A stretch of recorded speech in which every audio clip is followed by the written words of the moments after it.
Hi guys, and welcome to another episode of The Collective Speaks. But okay. Okay, again. Okay. Hi guys, and welcome back to another episode of The Collective Speaks by me, Talma, and today I'm with my lash tech. Hi, my name's Rashai. She's quite shy. Rashai. I'm gonna actually put her Instagram page somewhere in the middle, I think. Minked House. I've been going to her for, what is it like? I think it's gonna be nearly 2 years soon. Is it? Nearly. Oh my god. Like maybe deeper into the year, but yeah. That's crazy. So today, she's going to be showing me how to, create lash strips. We're gonna be making strip lashes, y'all. And basically we're gonna be learning how to fan make, place on the lashes, and obviously creating a beautiful cat eye. So that's it. I'm actually very stressed out, and a fun fact is that I almost did lashes, but that was purely for the money. It wasn't for the passion. It wasn't for the love of no, it was just because I thought, how can I make some money right now? And then afterwards, I got stressed out, and I was like, you guys do too much. I know, the clients, customers responding back, everything, just all in one, apart from actually doing natural service. It takes a lot to be a lash tech. It's not just straight thing. And then it's like the eyes. If you mess up somebody's eyes, you are in trouble. So yeah. But anyways, these are the little. I still don't understand it. Okay, it's like the base. Yeah, so this is the base. So normally, sometimes, us lash techs, we will literally cut the base, and then we'll start sticking the lashes. Today, obviously, we don't have scissors, so we're just gonna basically be sticking on top to get away. But we're gonna stick on top, and then obviously just create the cat eye. Basically, you're sticking from out to inner corner, and we're gonna be doing that in different lengths. So how do we start? The segment? No, how do we start? Sorry. Sorry. Alright, cool. So how we're gonna start, again, like we said, we're not gonna cut the lashes. So what we're gonna do is we're gonna start basically looking at the lashes ourselves. This will be your outer corner. So our right on the camera will be our left. On the right, that's our outer corner. So we're gonna start with the outer corners first. That's what I do when all my clients start. Oh yes, you do. So yeah, we start with the outer corners and make our way up to the inner corner. So we're gonna place our longest length on the outer corner, which is gonna be our 20 today. So why don't you start from the inner corner? The inner corner, I just feel I don't start from the inner because I want to put more shorter bits in the inner corner, and I feel I just want to make sure I'm starting from the end to the middle to get as much as I can. Then the shorter bits, I want more of them to give more a suit tie cat eye, if that makes sense. So that's why I do it. Okay, so we're gonna start. I'm actually, I don't know why I'm nervous, I'm doing it on somebody. I know, it's gonna be kind of hard, but she's gonna get the gist, honestly. And I feel if she does, I'll be really happy. So if I don't, then you're not gonna be happy. Girl, I'm not wearing them lashes. Okay, so how do you start with this? Okay, cool. So what we're gonna do, babes, is we're gonna start off with our 20D. I can't really show you the vendor, guys, because it's mine. But these are our lashes that we're gonna be using for today. I basically placed some of them on the back, so we're gonna basically be picking up with the tweezer and basically fanning. But I want to see how you do it first before we start. You ready? Okay. Yeah, okay, cool. So I've got some of our tweezers in here that I put some acetone in because, we like a clean bitch. We like, obviously, our things to be clean and disinfected. So I'm going to give you this tweezer, but we're not going to use the silver ones because we're not isolating. So we don't isolate when we're doing strip lashes, guys. We just place until we get a full. Yeah. I feel like my chair is so. Is it? Oh. Okay, cool. So I want you to basically put your tweezers on this line, so put it in between the lashes and hold it up north. So first, this quickly basically show you. You're basically putting it inside here where this line stops, or starts, sorry. You're pulling directly to you, picking up, pinching, letting it follow, squeezing, and that is all first line. Oh, is that it? Yeah, literally. Me saying is that it? So basically, what I have to do is come to the end and then pull it towards me, and then I have to pinch the tip bit, yeah. A bit scary, but it's your first try. At least I'm not doing one anyone. Okay, not bad. Okay, and then I pinch it like this. Yeah.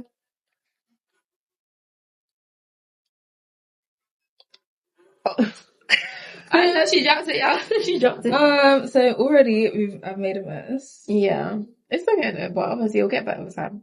Or I'm thinking maybe like we switch tweezers. Maybe like that one's a bit foldy. Or maybe it's because my hands are sweating. Oh my god. Alright, cool. That's your first fact. Alright, cool. Try with this tweezer. I want to see you do it again.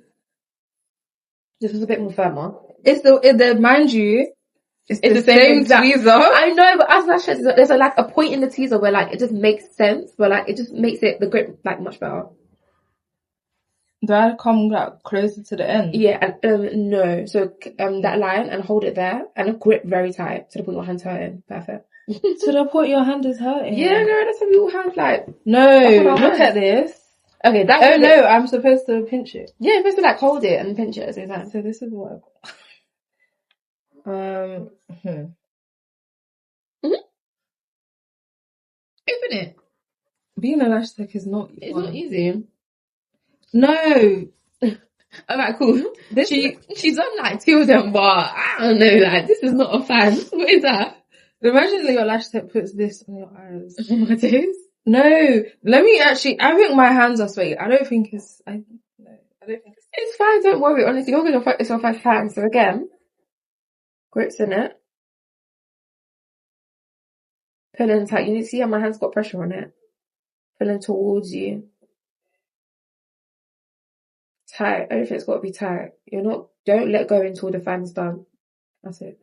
And you get a slim base like that. Love that. My base is super thick. Bro, what is going on? Honestly, it doesn't have to be perfect, but if you can get a little something, you know what I mean? That's perfect. This is perfect. Okay, that ain't perfect, but I was trying to get the gist of it. Wait, is that how you do like the whole thing? Yeah. Oh, I'm in trouble then. Yeah. Oh, okay. I'm in trouble. Oh my god. Okay, but we can move on. Well, whilst I try to figure that out, you can tell them your 3 things that you're grateful for in this moment. Oh my gosh, guys. So, naturally, before I started doing this, I was actually working at Amazon in Tilbury. Yeah. Very depressing. Obviously, warehouse work. I think I was like 19, something like that, 18. No money. Honestly, like, I've dropped out of uni because uni wasn't for me and all that kind of stuff. And then I decided, oh my gosh, like maybe I should do something along the lines of like beauty or just like having a self-employed, business. But I just didn't really work like I didn't like working at like a 9 to 5 because I just felt like the manager not allowing you to have holidays. You have to obviously wake up early. You have to live your fucking life. Not doing that. Like, what? So I decided to obviously take the business route. I decided to do lashes because obviously I felt like nails. There's not much money in it, if I'm being honest. I feel like most of the stock kind of like goes into it, and then most of your money goes into the stock, so it's just like there's no point. Hair, don't get me started. I feel like hairstylists have it the worst out of anybody else because they go through so much. TikTok, customers, someone be late, you still got to do the service, bleaching, plucking. You can't have No, you don't have to do the service if they're late. Some people still do for the money. Oh, yeah, that's true. They'll wait for them but charge them an arm and a leg, or we'll tell them come and collect your wig but then still charge them for the customization. Okay. She's still not getting it. I don't know a whole 2-minute conversation. She's still not getting it. Like, what? No, I think I need gloves. Gloves? No, because I have like the sweatiest hands I've ever. Like, if I was to touch you right now, you'd be like, what? Is it hot in here? No. Oh my god. I just naturally have really sweaty hands. Oh no. Okay, you'll be fine, honestly. As long as like you get something stuck. Lol. That's the good. You might have to start my. Yeah, I'll start yours too, yeah. But yeah, sorry, I interrupted. Alright, cool. So yeah, I feel like me starting my lash business was definitely the best move for me. I've been doing it for like 2 years now. Yeah, it's helped me get my first car. I'm obviously on to like, get my first actual like house, mortgage, all that kind of stuff. My money that I get, I want to flip over and turn it into businesses, buy businesses, all that kind of stuff. Like that stuff that I couldn't do when I was working 9 to 5, which is achievable, but it would have taken me more longer to do. I'm able to obviously achieve that, make a good passive income within like 2 years. So that's something obviously one of the things that I'm grateful for, to be honest. My next one would be, okay, this is gonna sound a bit cliche and a bit like, you should be like, but I really love my boyfriend, my relationship with him. He's helped me get through a lot of like dark moments in my life and all that kind of stuff, and just like help me see like a better perspective on like life, because sometimes I can be a bit of a like, what, you think I'm badness? Yeah, like, I sometimes can be like that. If someone's obviously like pressed me the wrong way, but he told me to obviously like control my emotions, slow me down, and just like, you know, tell me that I don't need to do all that. I'll be on 100 all the time. Sometimes it's just like, you know what? Just ignore the person, calm down. Like, you ain't got to be a hothead gal. You don't need to be doing all of that. And he's always just there for me. He's like my own best friend, but in a boyfriend in one. But yeah, he's amazing, honestly. Like, yeah. And then my third thing, I don't know. I don't know. This is really hard. I know. Part of why I like did this whole segment called Three Things, One Heart is because I find that at the end of like a month or at the end of a year, sometimes you can look back and be like, what the hell did I just go through? Right. Yeah. But then if you were to like narrow it down and just look at every week, every single week, there's at least one thing that you can look at. Like, you're not gonna have a straight 7 days of just BS. Literally, yeah. But then it's really hard to think. Yeah, it is. It's really hard to think. I feel like my third one, guys, if I'm actually like being grateful for and everything like that, I guess my car. Like, honestly, I didn't think it was gonna be that serious to have one. Honestly, like, it's expensive. It's just like, it was first like a one, and now it's just like I need it. It's like I can't go out to like different places without my car. I'll go to the grocery store, I need my car. I'll go to the corner shop, I need my car. Like, I need to go like down the road, I need my car. Like, it's just like, I love having a car. Honestly, you can play your little vibes cartel on loud, all that kind of stuff, bang out tunes. Everyone's in the rain outside waiting at the bus stop, and you're just in the heat in the car. Oh, like, thank you. Yeah, sorry. Time will come, but it's just like, yeah, I'm grateful for that and everything like that as well. But yeah, I'm just grateful for a lot of things, to be honest. And yeah. But do you feel like the maintenance of a car, like especially like at your age, is it not like a lot, or does that depend on what you're doing? You know what? If I'm being honest, because we all live in London, right? Especially like South. I feel like whatever job you have, whatever your passive income is, determines obviously like if it should be the right route for you. Like, if you should actually get a car, because. Well, I think I spend like insurance 360, finance 370, 360. 3,360. No, 360. Oh, I heard you say 3,360. I was doing that right now, girl, I'll be lashing until the AMs. Like, what? Yeah, like 360 for car insurance. No, for car insurance. 370 for car finance. 250. No, £50 a week on petrol. That's like what in a month? God knows what. But it's just like, it's too much money. Yeah, and you see, the thing is, like, no, I don't want that expense. It's too much, and obviously, like, everything just adds up, especially like as a London babe or London man. Like, everything just adds up over time, and it's just like you blink and everything's basically gone in your account, you know. So I like it, but then that's the only downside that I don't like. It's something about having a car, because even right now, I don't even pay for my own gym membership. Oh, stop it. I don't even pay for my own gym membership, let alone paying for a car. Because then I feel like once I have that car, I have to go somewhere every day to make use of it. Like, you'll be thinking, alright, cool, I'm in my bed, let me just jump up and go in the car for like no reason to go do some like dumb errand. Like, don't even need to do it. Oh. Like, literally. Yeah, no, having a car is stress. But it's so funny because I actually thought that I would be driving way earlier. And I don't even have my license. I haven't done my practical. I haven't done my theory. I haven't done nothing. Oh my God. But maybe this year. Yeah, hopefully this year. Just at least get the theory out the way to say that you've done it. And then obviously the time when you invest your money and all that kind of stuff comes, and obviously like you do your lessons or whatever like that, you can like branch off, but like do it in one segment, do an intensive course. Whatever you can do to basically like pass, and then you just do it. An intensive course of that? No. Yeah, honestly, that's like pressure. It might have to come after uni though. Yeah.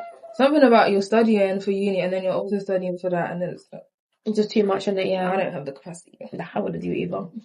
But yeah, what are my 3 things? Oh, my first one is that I launched. And that is such a crazy thing to me because I actually had this idea last year, January on the 12th. So it's been over a year that I've been working towards like this whole... I'm just so proud of myself because the fact that I'm even posting on YouTube is insane because I even find TikTok scary. I know, honestly. Because people on TikTok are so rude. They are so brutal. In the comments, they'll be like, oh, wig like to the side, all that kind of stuff. And it is that, and then it's the shares. Like, yesterday when I posted the Instagram thing, when I saw the shares, it said 28 shares. I said, Who are you sending this to? I mean, it could also be like positive things, like maybe like people like saying, oh gosh, her work is good, and just like, save it so I can actually like use it as inspiration. But then it's like, why do you say that to me? People are just like monitoring spirits, they just will never say, but just watch, you know what I mean? And I think that's one of the scary things, it's just like, putting your work out there, and I'm such a control freak. I need to know everything. I need to know what's going on, I need to know what people think, I need to know what's being said, I need to know all of that. But I am conquering my fears. Yes. So I'm proud of myself, and I'm proud of myself for launching, and I pray that God rewards me for the sacrifices. Because the amount of sacrifices that I've made to do this is actually crazy. But yeah, that's my first thing. Okay. My second will probably be uni, because I'm actually this year I graduate, which is like, Lord, thank you. Because, well, technically I should have graduated last year, but my first year I did a different course, and I was doing midwifery. Okay. No, that was not okay. No. I have people do midwifery and it's just not for the week. It's genuinely not. Like, midwifery is not something you do because of the money, and it's not something that you do just, like, you know how some people choose certain uni courses to just get them by the 3 years? Midwifery is not one of those. Any type of healthcare course. Oh my Lord. Oh my gosh, you'll actually be depressed. I've been seeing the aunties working at Guy's hospital. They'll be coming home with their bags on the floor, dragging it. Anyhow. Like, you know when people wear their backpack and then the straps aren't even like, one strap is literally like my shirt. It's just like, oh my god. Nah. Like, it was genuinely so much. The waking up at 5, oh my days. And then I remember I used to have to go to Orpington. From just down the road here. I'd live and go to Orpington to get there for 6:50, and then you finish at 7, because it's 7 to 7, 12 hours. But then by the time you get home, it's like 9. And then what time do you eat? And then what time do you bath? And then you have to do it. I honestly don't. It was just never for me. Plus, I did it because my mum wanted me to. Wanted you to do it. That's like the worst thing. I feel like my mum wanted me to do accounting. I did it for her. Again, doing like maths. I literally, like, my first day on account. You didn't like maths and you did accounting? Girl, I literally was so bad at maths. I got a 3 in maths, possibly even a 2. Wanted me to do accounting because obviously she wasn't born here. She came to the country. She only believes in doctor, accounting, that kind of stuff. They push you to do that kind of stuff. So me saying I was even a lash at the time, she wasn't seeing it, So she wanted me to do this accounting instead. Did it. I literally cried on my first day. They sent me home. On your first day? Yeah. What, is that at uni? No, an accounting firm, and literally like Oxford Circus. Oh my gosh. They sent you home because you were crying? Yeah, I said it wasn't for me, I'm sorry. Oh. Wait, did they fire you after that? Yeah. They gave me £60 there, and I was 18. I took that. Oh my gosh. But getting into an accounting firm at, what was that, 16 or 18? Like 16, 17, at that kind of age, it's actually quite good, but I didn't have my maths. They said to me, you'll have to do 5 days of tutoring and accounting at the same time. No. I said no. I started crying. I said, you were like, no. They said you have to do it until you pass maths. So you got to do it until you pass, obviously, the next like GCSE, thingamajig. I said, no, not for me.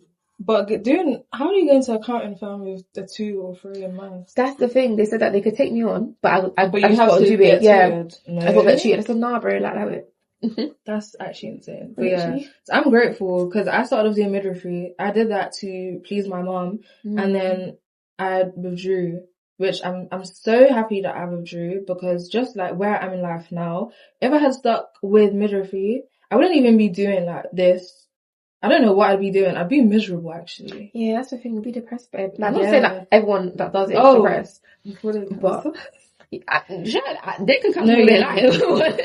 But yeah, no, I just think it's the type of thing that you do if you have a genuine passion. Yeah. Especially because people's like real lives are involved. You can't go and play around, and you just can't do that. So I'm glad that I actually stuck up for myself, because I've always been like I'm just going to do what my mom wants.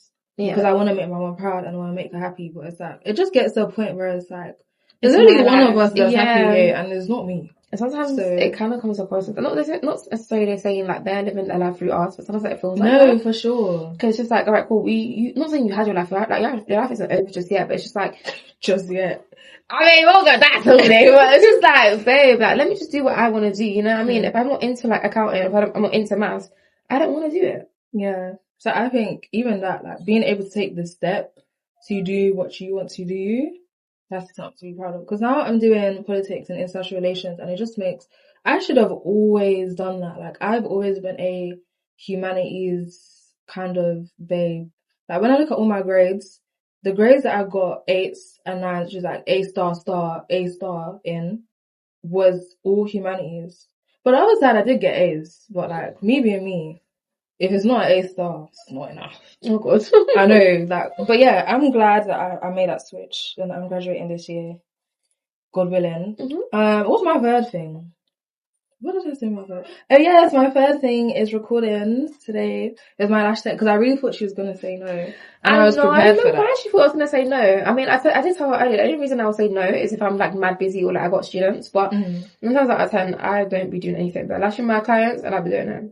So yeah, I thought she would say no because like doing YouTube is actually hard. Like the fact that you have to be on camera. Yeah. If I didn't have to be on camera, I wouldn't be on camera. I know, but honestly, like my client, obviously, like you came to me with an idea, and I feel like it was kind of like cool as well. I was like, alright, cool. Like I want to see how this goes down and everything. So yeah, like why not?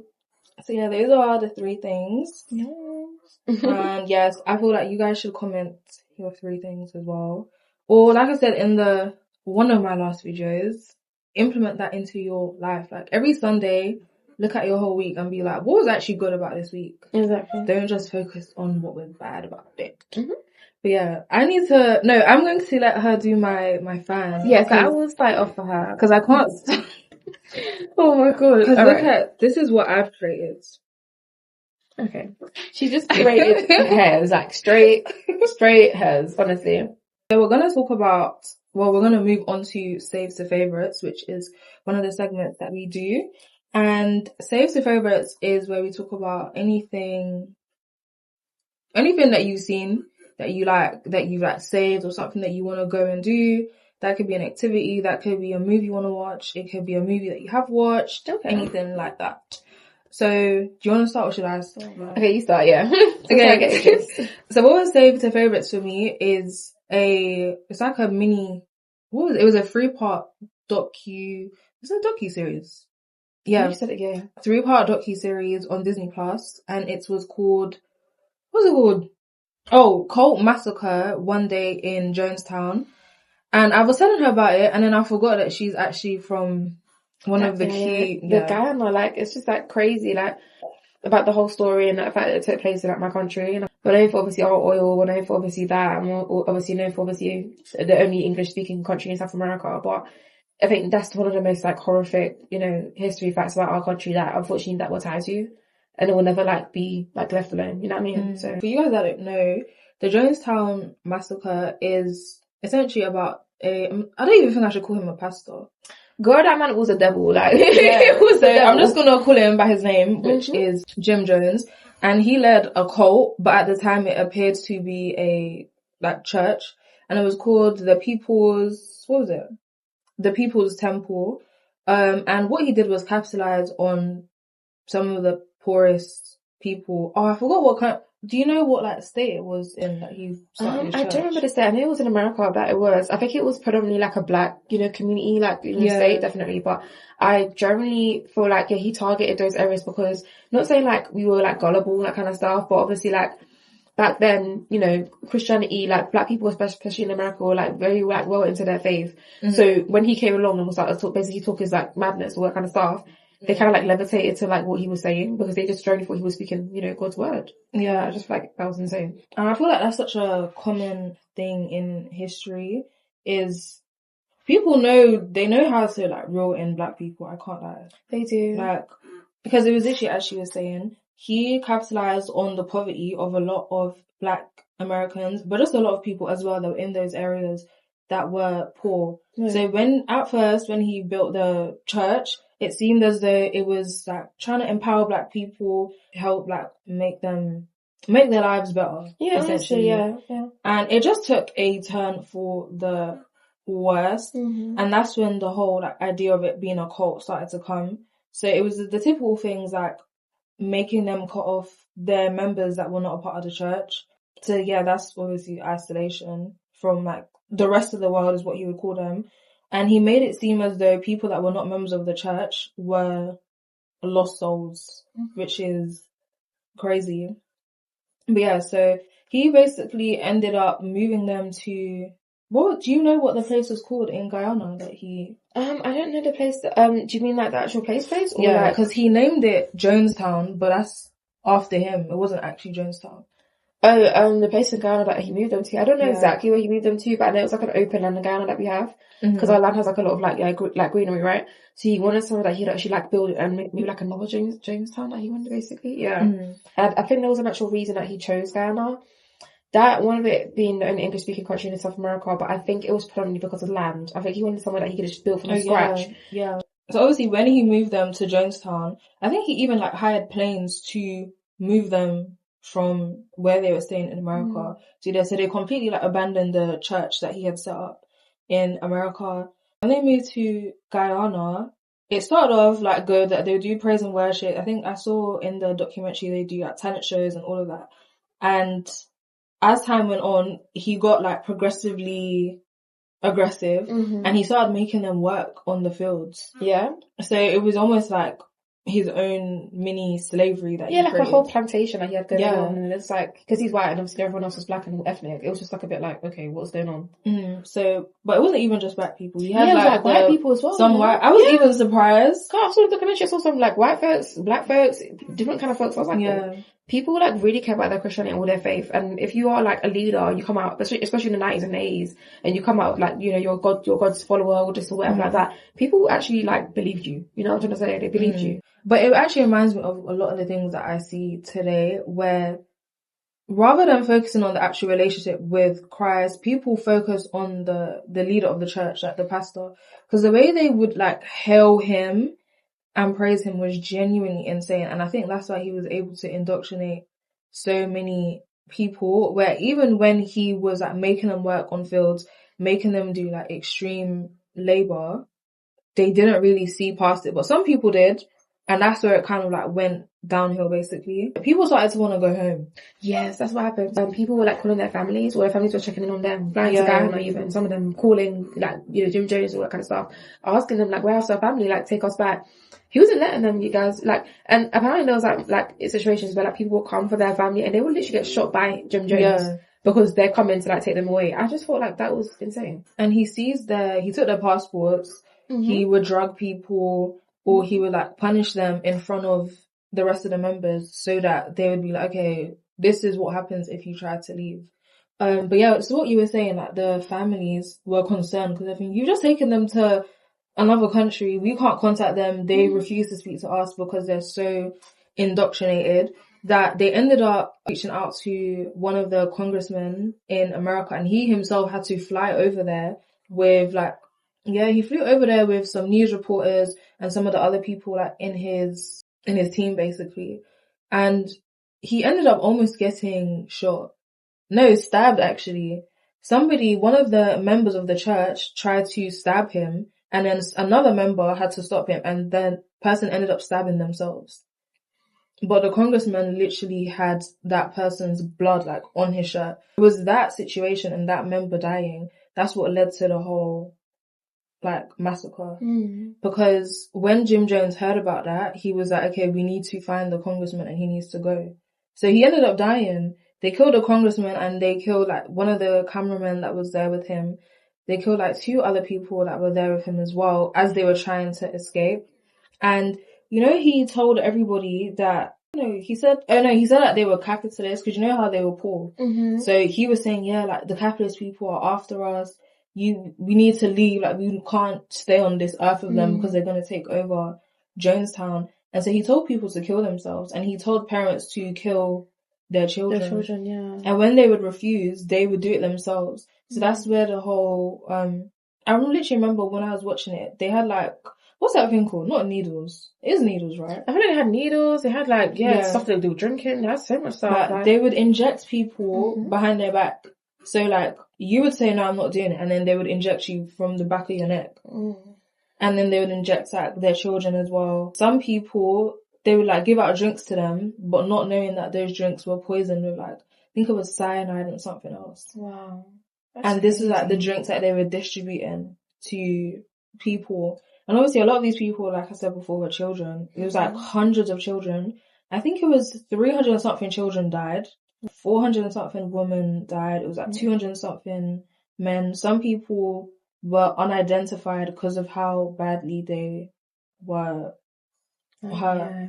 And then Jim Jones himself was murdered, but they're not sure if he actually killed himself. I don't know, I hear like mixed reviews from like, it depends like where you are. Like on the documentary, I feel like they said that he killed himself.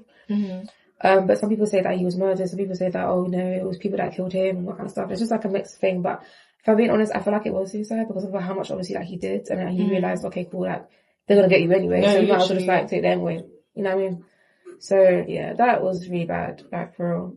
Yeah, that was honestly like, it was so sad. And the death total, I think the number changes because on Disney Plus, the death total was 912.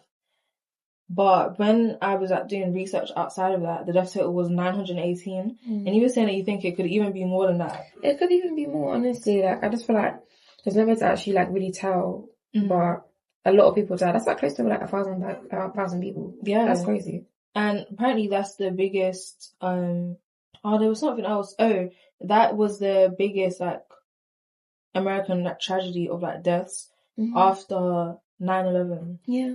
Which is, that's actually insane. Yeah, but crazy. It actually had me thinking like, why do you feel like it's so easy to use Christianity as a way to like create cults? You know what it is? I feel like people obviously like naturally as Christians, we love God so much, we love his word, everything like that. I feel like people want to be so accepted and they want to obviously be well within their faith. They want to obviously like make sure they're doing right by God or right by themselves or people around them. That they'll be doing anything willingly possible to obviously like be a part of the church or obviously like their community of like Christianity or just faith in general. But I just feel like when people obviously like fail to realize obviously like the difference between obviously like, you know, people that are good Christians and people that are bad Christians. A lot of people even like say stuff about how people obviously go to church and there's a lot of like, not bad Christians, because there's never like a bad Christian, but people that obviously like haven't, you know, they believe they're following God's word, but they're not obviously like doing so. They're not living so. They're not living by their truths. And they'd be sitting in the church and you'd be thinking that everybody's, you know, crystal clean and everyone's good and these are the most holiest people you could ever find, but they be the ones that be doing you dirty, would like have the most darkest secrets, like honestly. So it's just about obviously like knowing, obviously like if you're gonna be like listening to God's word or following the leader or priest or pastor, whatever it could be, that not only you do background checks, but you make sure that this person is not dodgy. Like you make sure the person is obviously like they're doing what they're saying. I actually agree, and I feel like a lot of people aren't trying to know God for themselves. They're trying to know God through a pastor. Yeah. Or they're trying to know God through a church, when there's actually a Bible verse about where 2 or 3 or more are gathered, like God is there. That is church in itself.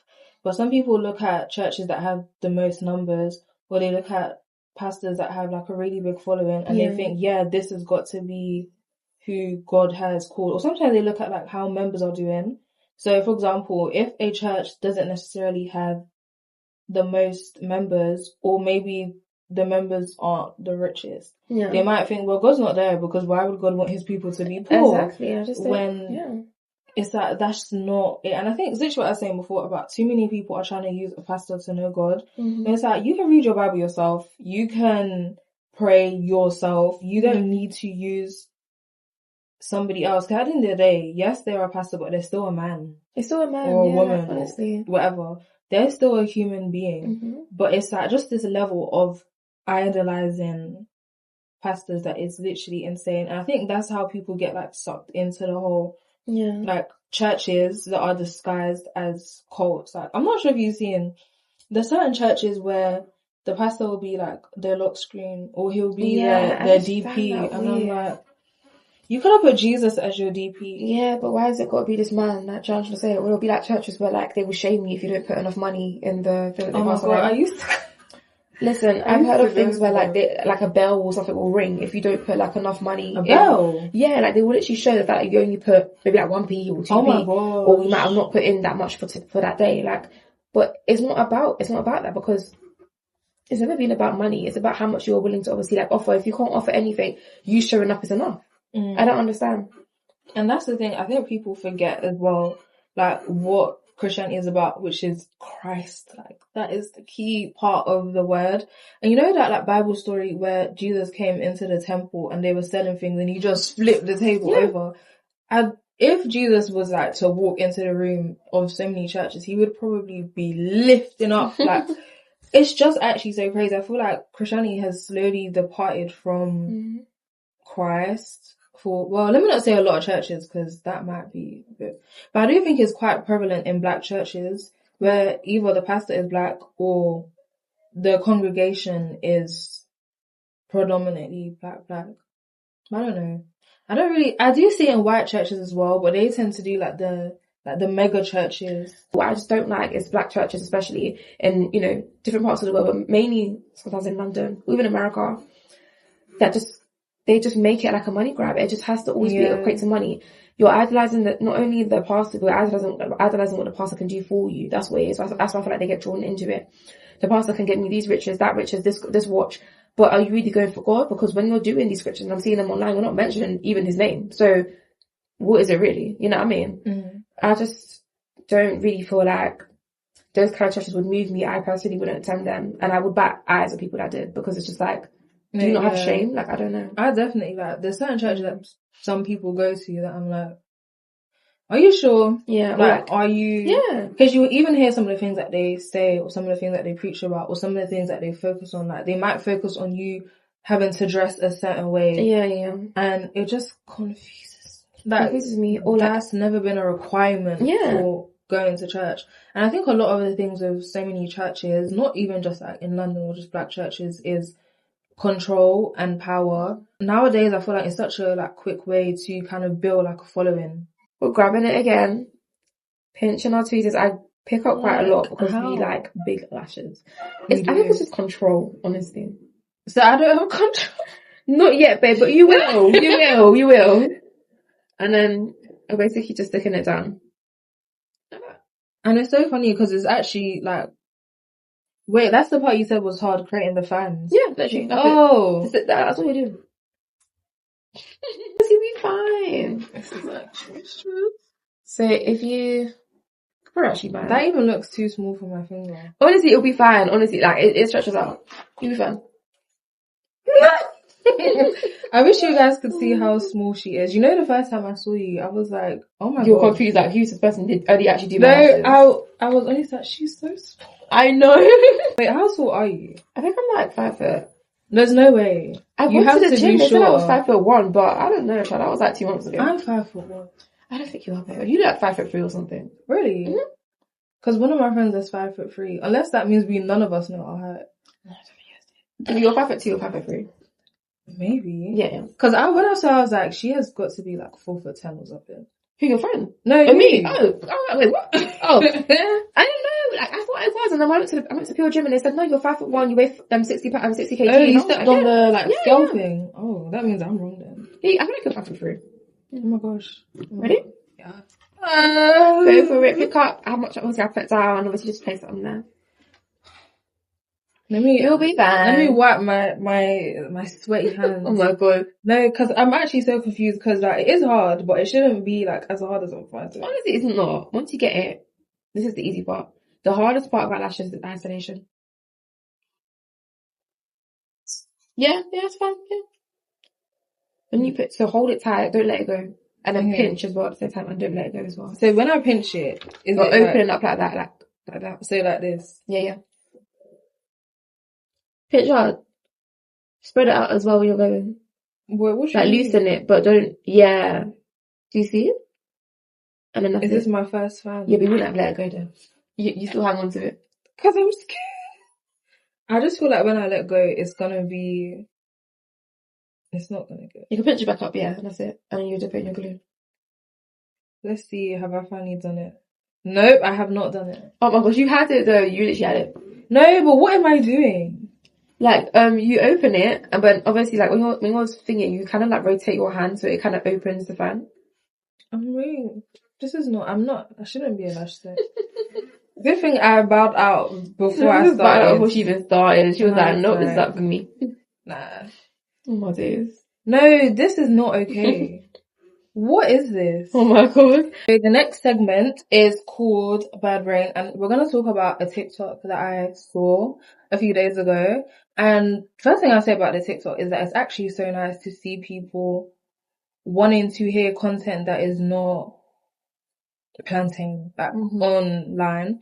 Like, the conversation was not, it's not the superficial things that people are used to hearing. So I really like the fact that it got quite a lot of likes and quite a lot of good comments. So I think we need to be having more conversations like that. But the TikTok basically started off saying that the UK has a cultural discomfort with ambition.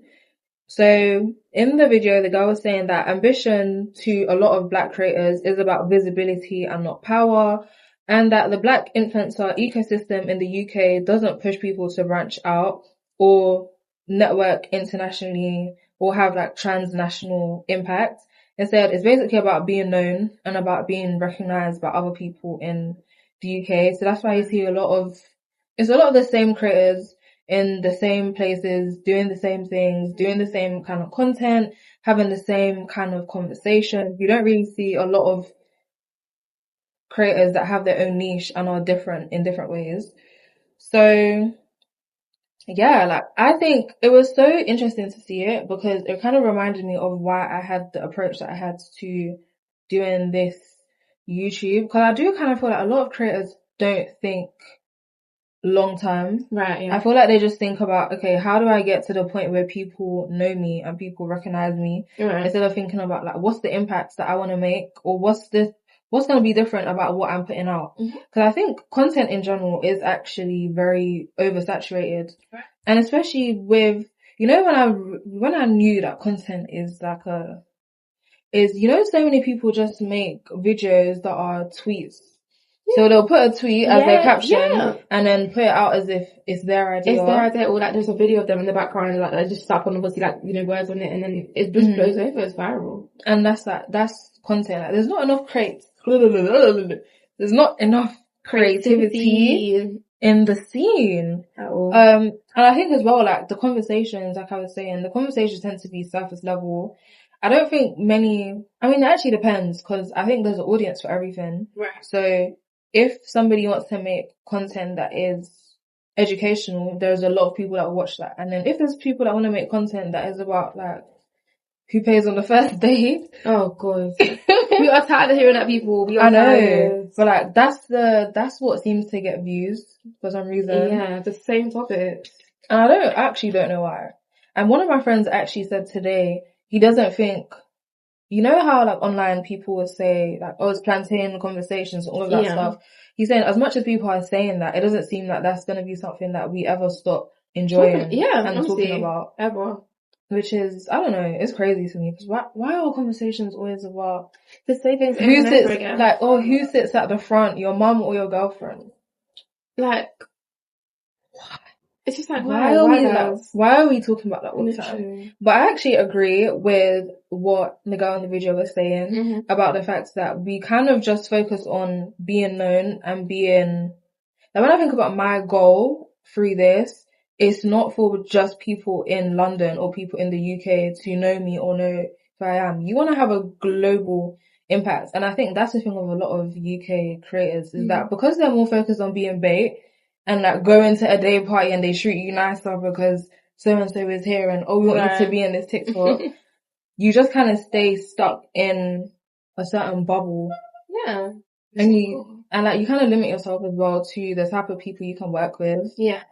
Because, I don't know, like, you want to be able to appeal to everyone. Right. And it actually made me think about whether or not someone can, like, a black creator can appeal to everyone and still not be seen as, like, kind of pandering to white people, I guess. Okay. Black community, I don't know, it's almost as if, like, everyone is waiting for the actual validation, the actual wrong answer, so then just pounce and just basically be like, oh, no, to just get money off of it, or just basically like just talk for the sake of talking. Like, why are we talking about the same thing over and over again? Why? Yeah, like, everything's very repetitive. Yeah.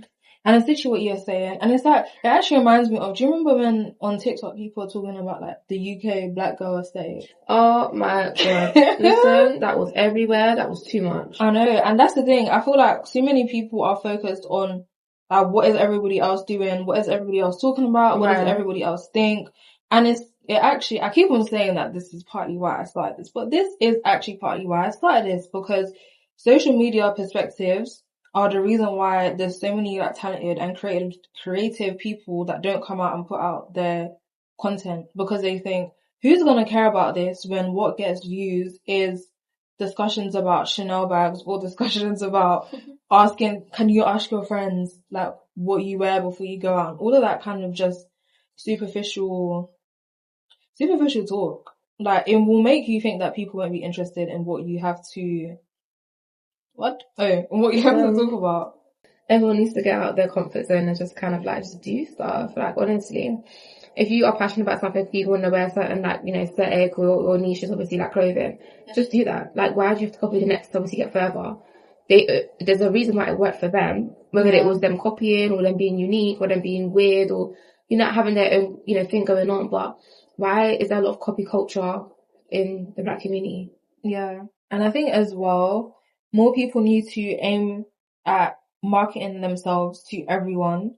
So I think having a target audience that is not, I don't know, it sounds weird because I mean target is literally in the word, but I feel like your target audience should not have a target. So like with the content that I'm putting out, my goal is to not just have girls watching it, not just have black people watching it, not just have African people watching. You want to be able to appeal to everyone. Yeah. It's the truth. Like, you don't really see them going further as like their white companions or other races, because we're just stuck in this bubble. We're stuck obviously in what other races, obviously, of like, you know, a thingamajig, what they view on us, because they just put us in a bubble and then that's it. And then we're just used to like just doing what people know what to do. So like, you stay stuck in appealing to the people that are used to, and I understand it because it's just that level of familiarity. Like, you do what you feel like works because you know, okay, this is the type of topics or this is the type of content that other black people, other Africans, other Caribbean people are into. But it kind of confines you. Like, the ceiling is just really, really low in terms of like the heights that you can reach if you were to just branch out. And yeah, I think as well, like, that's partly why you don't see a lot of black British creators blow on a international scale. yeah, Like, I was literally saying before that in America, and I know like America is completely different and just the whole like entertainment space and content space is a lot more different to as how it is here. But I don't know. They just have they have an ability to reach further in life. us. And I don't know, like, sometimes I used to always think, like, why do they have better everything? And obviously they will look at us and be like, no, we don't, we have guns, we got this, we got that. But when it comes to social media and you know, having access to obviously certain things, they do have it better than obviously the rest of us in the Western world, because, but why is that? What they put out there, their TV shows, everything that they got going on over there, it's just much better. Like, it's more enjoyable.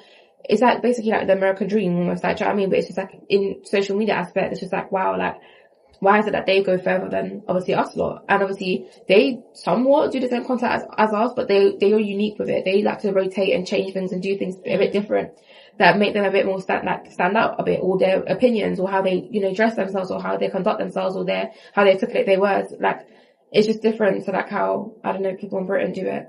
Yeah, that's why they go further in life. I don't know. But I don't know, I think, you know, obviously they're like the capital of entertainment. Yeah. I actually feel like we are the ones copying them. Like, even streaming. Before Kais and I don't think anybody, I don't know, maybe I'm wrong, but I never saw anyone stream. But the issue as well is that you can copy the idea, but it's your execution. Yeah, and they execute very well. That's why they end up going off, because if it was streaming, I think it was just what, like vines and all that kind of stuff. Like, people weren't really like streaming like that. And if it was streaming, it was basically like the closest thing, which is YouTube. Yeah. Like, no one was doing all that kind of stuff. But I think it's the, I don't know, it's just the like creativity. Yeah. I think we're too focused on copying things that work, as opposed to bringing out ideas that are different and bringing out ideas that are new. Right. Like, everybody's trying to, I don't know. It's just the whole idea of nobody wants to invent something. Everybody wants to create something that already works, so that there's not that risk of putting out something and then I guess kind of, yeah. Because if you put out something that is your idea, it's almost like a personal thing. It's like you feel rejected because I actually came up with this and nobody likes it. Yeah. So I think people are trying to avoid that. And that's why we see, like, in America it's so different.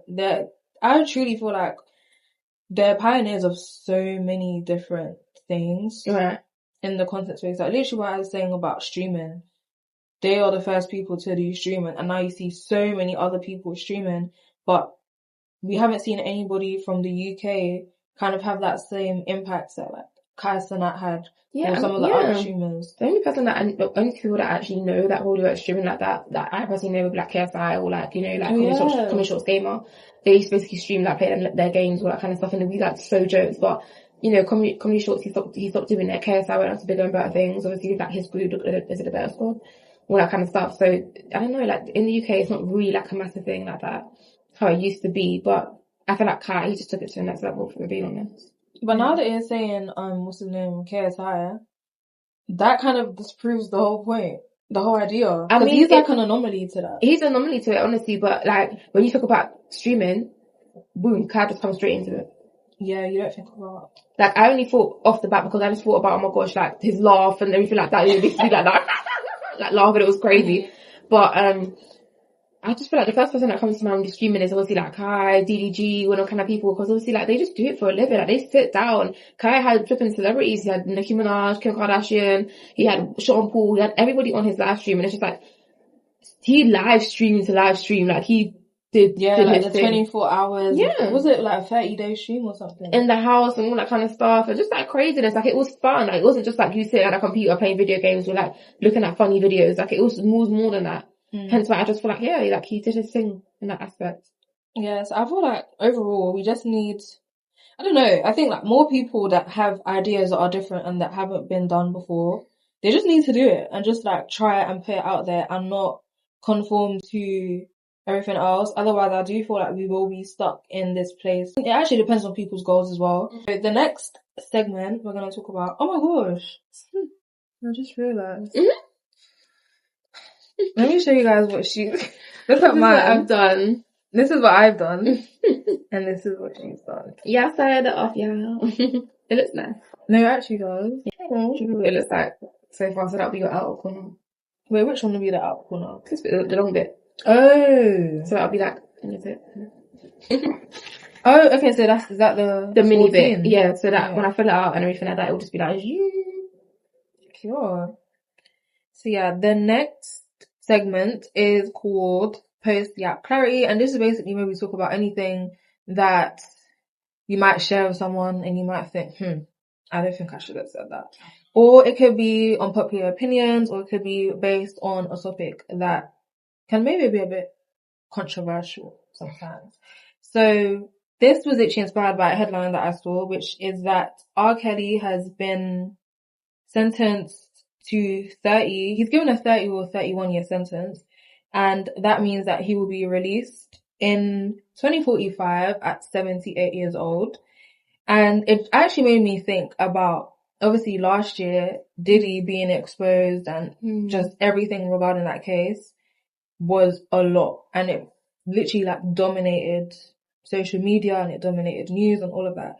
So it had me thinking, why is his sentence different to R. Kelly's sentence? Because I mean, I can't compare the gravity of their crimes. I don't feel like I could say which one is worse. I don't even think it's fair to say which one is worse and which one crazy. Yeah, but so obviously R. Kelly, he's got the 31 year sentence, and Diddy got 50 months. And that 50 months is subtracting the time that he already spent in custody. So he's spending like 4 years. I think it might be even less than that. Yeah, he'll probably get like 3 or 2. And I think it even said that it depends on good behavior, that he could actually not end up serving that 50 months. Right. I just feel like, again, it just comes down to power. Let's just be honest. R. Kelly, he had a lot of crazy, serious federal, obviously, accusations. Obviously, like him, touching up young girls and all that kind of stuff and whatever like that, as well as Diddy did as well. Like, he was actually luring people into his, like, place and doing, like, crazy acts on them, or people using against their wills, kidnapping people, trafficking people. They're both crazy stuff, so yeah, you can't compare. What I do think that is different about these two cases is literally just power. With R. Kelly, I'm not saying that he's not powerful, but let's just be honest, Diddy holds power. He's not. Diddy holds power. Diddy has had, I don't know, people like apparently Trump and all that kind of stuff come into his, who plays the Kardashians.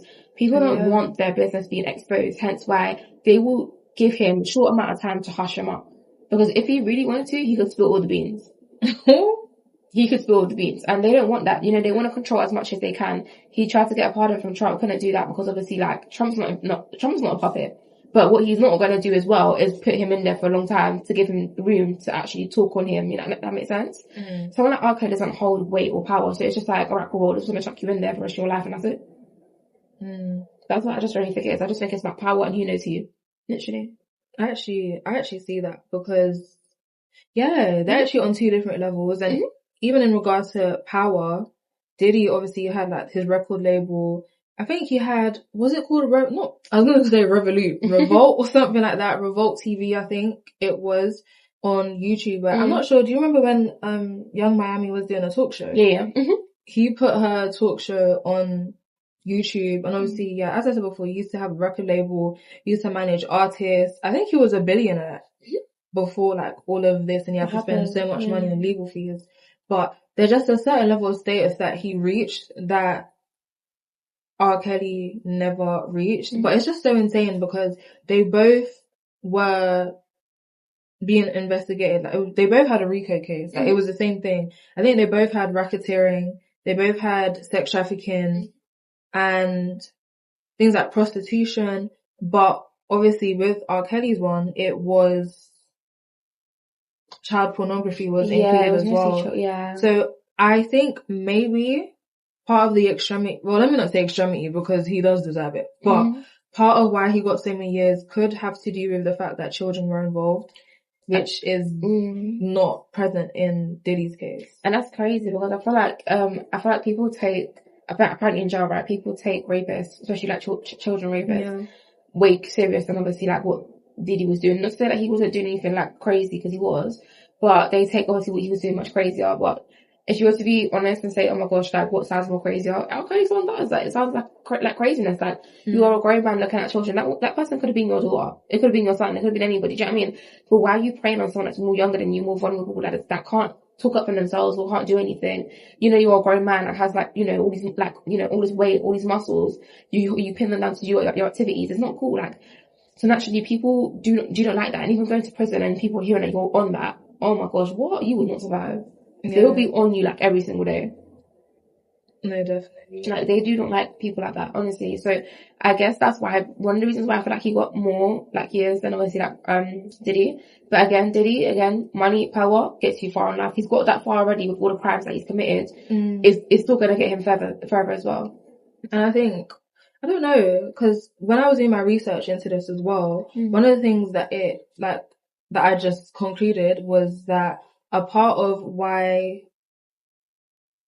R. Kelly got such a long sentence is because his crimes spanned over such a long period of time and there was many victims, but that's the same thing as Diddy. For Diddy. But I think with Diddy's one, he had like convictions or that kind of stuff. He got obviously like taken in for it. With the documentary on Netflix. The thing is with the Diddy ones, the ones like with the Tupac and Biggie and that kind of stuff, because they're not proven. That's like a really big thing. Yeah, they're not proven crimes. That's why he's able to get away and he wouldn't get as much like longer sentences obviously as R. Kelly. But I feel like with the R. Kelly one, I feel like more people talked out on his documentary. Like a lot of people talked out.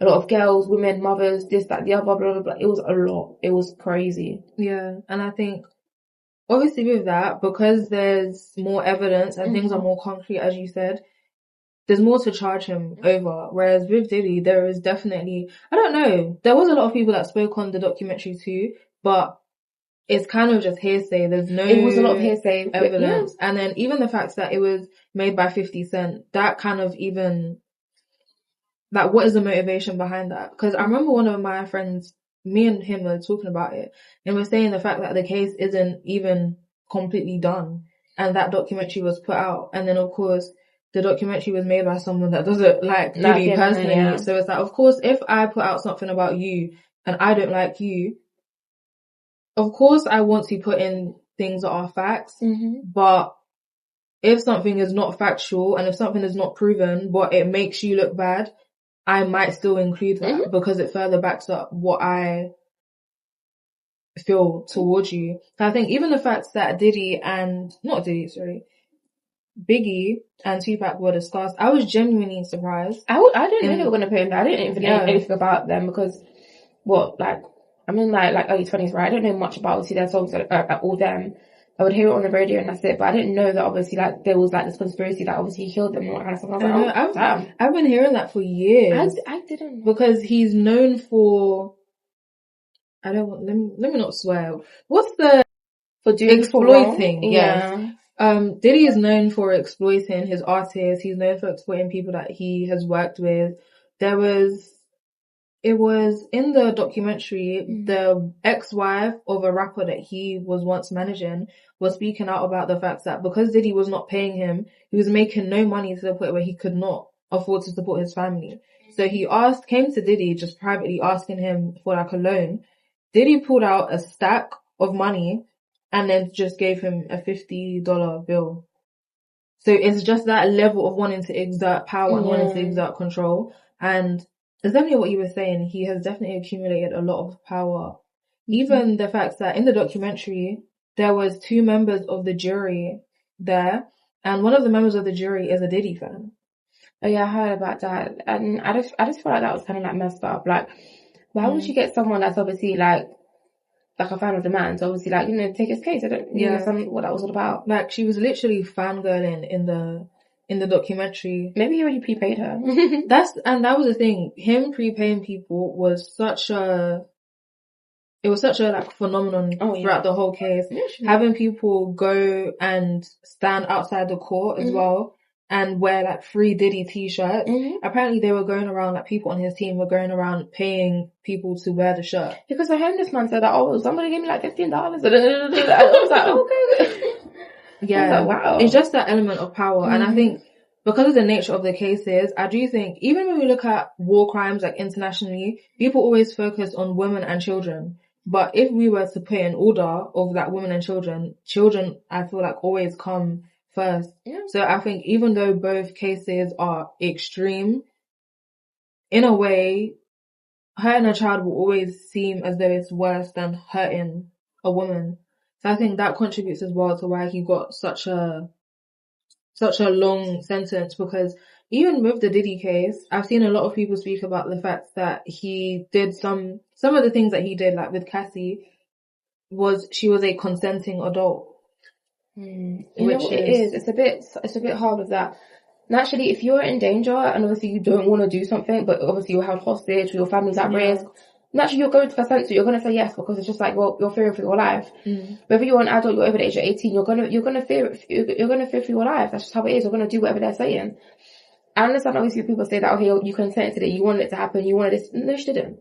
Who would want to get drugged up and be forced to have obviously like sexual, intercourse with people that you don't know? Yeah. To the point your partner is supposed to be watching it. That's just weird. That, no. They were doing that because he threatened her mom, he threatened obviously her family. He was beating her up in the lobby and all that kind of stuff. Like, you're gonna do whatever anyone someone says. And I think as well, there's even, how he was threatening, what's the name? Kid Cudi? Cudi? So it's like, that might even put you in fear and make you feel like you have no hope of leaving him. Yeah, because if he's not threatening your family members, as you said, threatening family, threatening friends, now your escape, you might think about dating in the future, but you know that people that you try to date, he then goes and threatens them also. Honestly. You might feel as though you have no choice. Yeah. And that's where the whole idea of just coercion comes into it. Some people feel like coercion is maybe like being nice, like, oh, you sure? But it can be aggressive as well. And I think she definitely experienced the aggressive side of it. Yeah. I literally spoke about this in one of my episodes, but I was talking about the fact that people sometimes forget that coercing someone is still like sexual assault. Yeah, literally. I think it's probably the most common form of sexual assault because people think it's so casual that you don't realize that this is actually disguised as, it's assaulting someone disguised as persuading them to do something and making them trick themselves into thinking that they're doing something that they actually want to do. But yeah, that's what I think. Okay, so our last segment is called What in the World, and this is where I talk about things that are headlines in the news, trending stories in the news and etc. So today what I wanted to talk about is essentially what's going on in Minnesota. And the story that we're going to focus on today is the 5-year-old boy that was detained by ICE agents.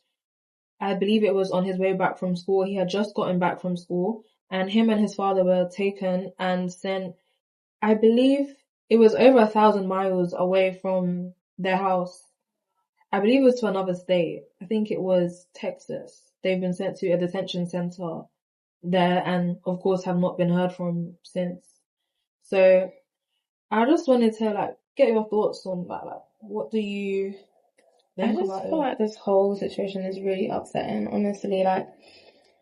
Imagine just coming home from school and then obviously you're going home, trying to open the front door and you have agents literally at your throat. Mind you, let's just be honest, when you're 5 and 6, you're not fully conscious yet. I don't really remember even what happened when I was 5 and 6. I think it was later in my life that obviously I started to have memories and all that kind of stuff. So I wasn't really turned on yet.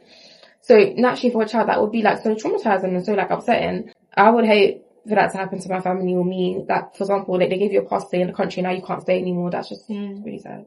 And I think everything that's going on is actually illegal. Mm-hmm. It's past the point of trying to rally up, I guess, people that are illegal immigrants. Mm-hmm. People that are legal immigrants that have their papers, that have their stay, that have a legal right to be in the country are just having that right revoked and are being sent back just purely based off of your appearance. There's no investigation into whether or not that person has the right to be in the country or not. They're just being taken back basically. And when I was doing my research as well, I found that last year, I believe it was 3,800 children were being held in detention centers and had been taken by ICE. This was actually not the first time. And even in Minnesota recently, the boy that was taken by the ICE agents, he is one of 4 children that have been taken away. Some have even been taken on their way to school, or from just approaching the school grounds, they have been captured by ICE agents and taken away. And a lot of the times they're held in these detention centers for over 20 days with, of course, not much contact with their family members. And I just think it just feels very reminiscent of Nazi Germany. I don't know. I can't. It really does. And I feel I think I even had this conversation, I think a couple of days ago, where people were I think the person I had a conversation with, they were just basically saying they don't think Hitler was all the way wrong. And I was how so? What? Yeah, which I think was kind of crazy. I was wait, what? He was just he was just obviously trying to not make the Jews do something obviously that they wanted to obviously have happen, basically change Germany. But I was but you don't have any rights obviously go into their homes and take them to camps. Absolutely. And it does feel a reflection of obviously how it was in the back then in the 1945 era, because it just feels we're going to people's homes, taking them from them homes, and obviously taking them to somewhere else where they must get deported or obviously live in rough conditions because you are racist. That's it. That's just point blank. Not because obviously they're stealing your jobs or there's too many of them. It's just you're racist. That's it. I just think it's insane. If that was your family, you would not like it. So why would you do it to other people? I don't understand, because of the complexion or the way they speak. I don't get it. Yeah, and I feel it's definitely very targeted as well, because a lot of the times when we look at the ethnicity or the race of the people that are being captured by these ICE agents, they are of the Hispanic. They're from the Hispanic community. So I think there's definitely an agenda that they have. But it actually led me to think as well about a TikTok that I saw recently about, obviously there's a lot of discourse about ICE and what they're doing, but a girl in Britain was talking about the fact that she had her own experience like that. Yeah, she saw some family. Was it that? The one I saw was that it was her mum. Her mum had been dragged out of there. She heard aggressive knocking on the door, and it was the early morning. Her mum had just woken up, so she only had a robe on. She was completely undressed underneath, and she was literally pulled out of her house. The children were literally screaming. Her mum was literally being thrown on the floor. Oh my God. When they picked her up, she was fully exposed. They didn't even try to cover her back up with the robe, and they literally just walked out of her house. And they were held in I wish I knew the name. I'm gonna actually try and find it so I can put it here. But yeah, they were held in a camp, and this was many years ago. I believe the girl was in primary school when this happened.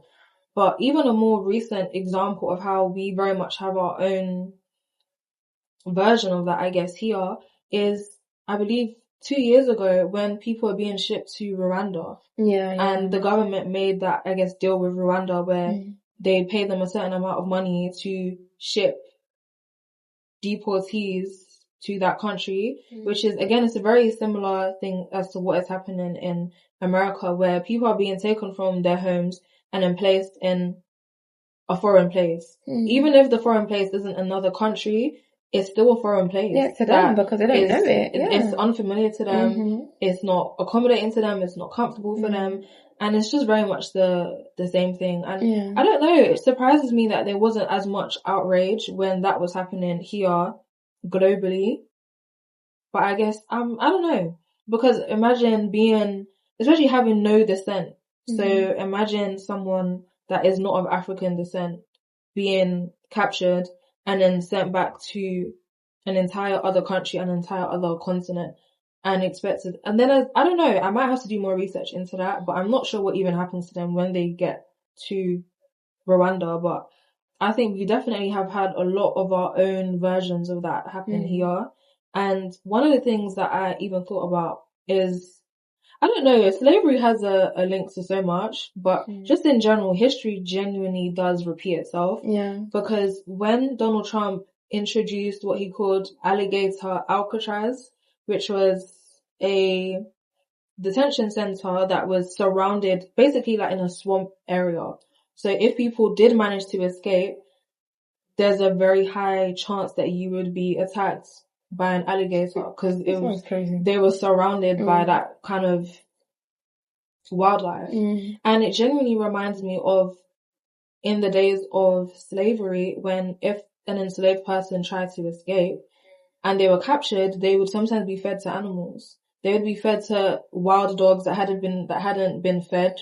I know, they would be fed to dogs that hadn't been fed for days, or they would be placed in what was called swamp pits, which is where like alligators and crocodiles are. So you're literally being fed to crocodiles. Ooh. So it's very much the same thing from how many like decades and centuries ago, but repackaged into a different thing where rather than him saying, yeah, we will feed you to the alligators, it's like it's an implicit way of saying that because they kind of are feeding you to the alligators if you do decide that you won't stay and be held captive. More on TikTok, especially like, I don't know, they said the Aborigines, all that kind of stuff. They kind of like make jokes about the fact that I think it's insane that you are telling people to go back to where they came from when you are literally telling people to like do that kind of things on stolen land. No one owns the earth. No one owns obviously anything. So you can't tell someone to obviously go back to a place that do you know what I'm trying to say? I just think it's a bit crazy. Like, you deport people back because you're just racist. You don't want them obviously like in your place, in your environment. But who told you had the right to do so though? Like, because you're the government? But like, come on. Like, and then you take over people's environment or the way they live or how they speak. As agents even going up to like random people that are obviously like of ethnic culture, asking them, where are you from? What's it called? Where are your parents from? And then they will literally just be Americans, but obviously like have like a natural kind of like ethnic features to them. Yeah. But still get, asked like for those things, which I think is crazy. And the same ICE agents asking them are literally Mexicans or Hispanics themselves, which I think is ironic. Like, how can you like deceive your people like that? I think that's crazy. No, for sure. And I agree so much with what you're saying about these kind of comments being made by people who are literally on stolen land. But I think something that I've come to realize with a lot of, I don't know, I think with a lot of people, I don't want to even make it exclusive to white people, but I will, maybe I think. But with a lot of people, they pick and choose when they want to be tolerant of people of other races. So when it comes to music, when it comes to food, or when it comes to their contributions to society. So if you look at the UK, when it's the World Cup or when it's, what's that thing called again that we have here? that football thing, the Euros. Oh my god. When it's the World Cup, when it's the Euros, when it's the Olympics or any type of competition, a lot of the times you see, especially in sports, it tends to be dominated by people that are of ethnic descent. Literally. And a lot of the time, it tends to be dominated by people who are black. Yeah. And in those times where they feel like they are contributing to the country and are contributing to society, that's when you see them be praised, and this person is British and they're black British. But when something feels unfavorable to them, then we are no longer welcome. We're not there. Go back to Africa. Go back to here. Like, it's just crazy. Like, and it's the same thing that you see in America. I think Latino culture is so heavily intertwined and so heavily engraved in just American culture. The food, they have Taco Tuesday, and it's crazy to think that they'll do things such as like have Taco Tuesday, even these ICE agents, and then the next day go out and capture somebody who's that culture belongs. Well, I don't know. It's weird. It's because their family, they've got the actual, documented rights from maybe they were actually born American civilians. But deep down, if your mom was to ask you where you're from, you're Hispanic, you listen to, I don't know, like, different music, you eat salsa or your chips and that kind of stuff, but you want to be taking your own people back home, like, for money. It always just comes down to money, like, every single time, money and power. Why? Like, why would you want to do that? Because even in regards to money, yesterday I saw that, the government has set aside a bonus for these ICE agents. See? And the budget that they've put aside is $858 million. Apparently, if you were to divide that for each like ICE agent, it would be almost like a $40,000 bonus that you get, which is genuinely insane. But it shows again like the drive for money, the drive for power, and the impact that it has on people's morality, where you're willing to, I don't know, just like infringe on the human rights of another person because there's a bonus that you might receive. Right. So yeah. Thank you guys so much. Why do I keep speaking like this? Thank you guys so much for watching today, and I hope you enjoyed this video, and I hope you were engaged by some of the topics that we spoke about, some of the conversations that we had. I'm going to show you. I didn't finish it, guys, because, we got sidetracked by the conversation. And she's actually been here. Wait, what time did you get here again? I got here like at 9 this morning, and it's like now 7:30. It's 7. Yeah. It's literally 7:29. So she's been here for a very long time. But yeah, we hope that you guys found the conversations stimulating, and do let me know as well your thoughts in the comments as well. Any feedback that you have about the episodes, let me know. And thank you so much for having this with me. I had a good time. The conversations were very good. Like, they were very detailed, very well thought. And yeah, it's just a bit upsetting, especially the last subject we were talking about and the Jim Jones one, out of the two. But yeah, I had a good conversation with you guys, honestly. Thank you. Yeah. So I will see you guys again in my next video. Bye.